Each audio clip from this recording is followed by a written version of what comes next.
मुखी विठू नामाचा गजर, हाती भगवी पताका, टाळ मृदुंगाच्या गजरात लाखो भाविकांनी करवीर तालुक्यातील प्रति पंढरपूर नंदवाळमध्ये विठू माऊलीचं दर्शन घेतलं। विविध तालुक्यातील दिंड्यांसह अनेक जिल्ह्यातून भाविक विठुरायाच्या दर्शनासाठी नंदवाळमध्ये दाखल झाले होते।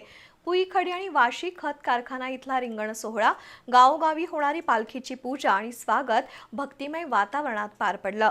या सोहळ्याचं लाईव्ह प्रक्षेपण चॅनल बी च्या माध्यमातून करण्यात आलं होतं, त्यामुळे हजारो भाविकांनी विठ्ठलाचं घर बसल्या दर्शन घेतलं। विठू माऊली तू माऊली जगाची, माऊलीत मूर्ती विठ्ठलाची। प्रति पंढरपूर म्हणून ओळखल्या जाणाऱ्या करवीर तालुक्यातील नंदवाळमध्ये आषाढी एकादशीला मोठी यात्रा भरते। यंदाही लाडक्या विठुरायाच्या दर्शनासाठी शुक्रवारी सायंकाळपासून भाविक येत होते। सकाळपासूनच शेकडो दिंड्या आणि वारकरी भाविक नंदवाळच्या दिशेनं मार्गस्थ होत होते। वाशीपासून नंदवाळपर्यंतचा मार्ग भक्ती रसामध्ये न्हाऊन निघाला होता। आज पहाटेच्या पूजेनंतर काकड आरती झाल्यावर मंदिरात भाविकांना प्रवेश देण्यात आला। सकाळपासूनच दर्शनासाठी भाविकांची प्रचंड गर्दी झाली होती। नंदवाळ आषाढी यात्रेसाठी येणाऱ्या सर्व भाविकांचे सहर्ष स्वागत करत आहे विठ्ठल मंदिर देवस्थान व ग्रामपंचायत नंदवाळ यांच्या मार्फत।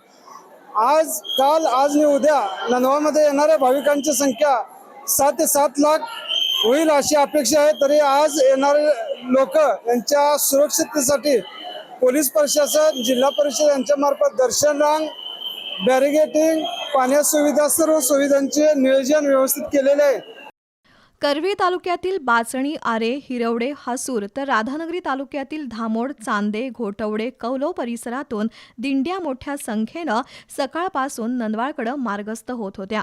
सर्व दिंड्यांना ठिकठिकाणी उपवासाचे पदार्थ देण्यात आले। कोथळीची धनंजय महाडिक युवा शक्ती, राहुल पाटील सडोलीकर, भोगावती कारखान्याचे अध्यक्ष प्राध्यापक शिवाजीराव पाटील, कृष्णात धोत्रे, दिगंबर मेडशिंगे, अक्षय केनवडे, शिवाजी कारंडे यांनी त्यासाठी मदत केली। तसंच पुईखडी इथं फळ विक्रेता खलील मकानदार यांनी भाविकांना 300 किलो फळांचं वाटप केलंय। वाशी ते नंदवाळ 3 किलोमीटरचा रस्ता भाविकांच्या गर्दीनं ओसंडून वाहत होता। भजनाचा ताल धरत इथपर्यंत आम्ही पोहोचलेलो आहोत आणि नामाचा अखंड भक्तिज्योत सुरू आहे।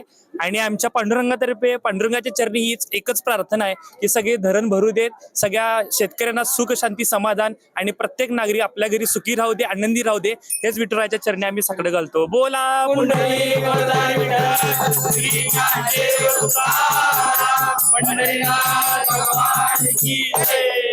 भाविकांच्या अमाप उत्साहात आणि भक्तिमय वातावरणात नंदवाळची आषाढी यात्रा पार पडली।